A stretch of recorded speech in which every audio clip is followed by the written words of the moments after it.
দিছিলাম। তো T-shirt order দেওয়ার পরে মানে ওরা বলছে যে কনফার্ম করতে হইলে 130 টাকা পে করুন। তো আমি বিকাশ ওদেরকে 130 টাকা পে করে দিছি। পরে মানে রাত্রে আমি টাকাটা পে করছি। পরে সকালে আমাকে ফোন দিয়ে বলেছে যে সুন্দরবন কুরিয়ার সার্ভিসে আপনার পার্সেলটা আসছে, পার্সেলটা নিতে হলে পরে আপনি 610 টাকা পে করুন। তো আমি 610 টাকা পে করছি, বলছে যে আপনার ফোনে একটা ওটিপি যাবে। তো আমার ফোনে ওটিপি আসে নাই। তো আমি ওদেরকে আবার ফোন দিচ্ছি যে ভাইয়া আমার ফোনে তো কোনো ওটিপি আসে নাই, তো কী করতে হবে? বলতেছে যে আরও 610 টাকা আপনি পে করুন, তাহলে চলে আসবে। মানে আমি টোটাল 1220 টাকা ওদেরকে পে করছি। তো পে করার পরে ওরা মনে করেন যে বলতেছে এখন যে এখনও যায় নাই, আপনার ভুলের কারণে আরও 1220 টাকা পে করা লাগবে।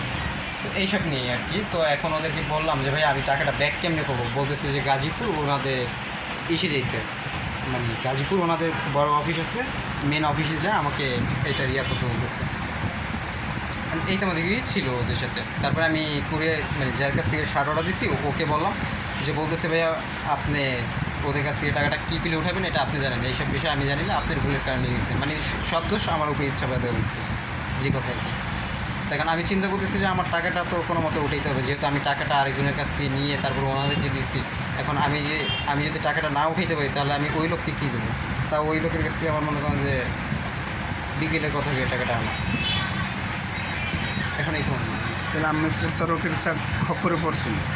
জি আমি কোথাও কিছু করে বসছি। আপনার বাসা কই? আমার বাসা হলো মিরপুর 12, উত্তর কালসে। দেশের বাড়ি? দেশের বাড়ি হলো গোপালগঞ্জে। ওই লোকের নাম্বারটা কোন? লোকের নাম্বারটা হলো 018। এটা কার নাম্বার? এইটা হইলো কুরিয়ার নাম্বার?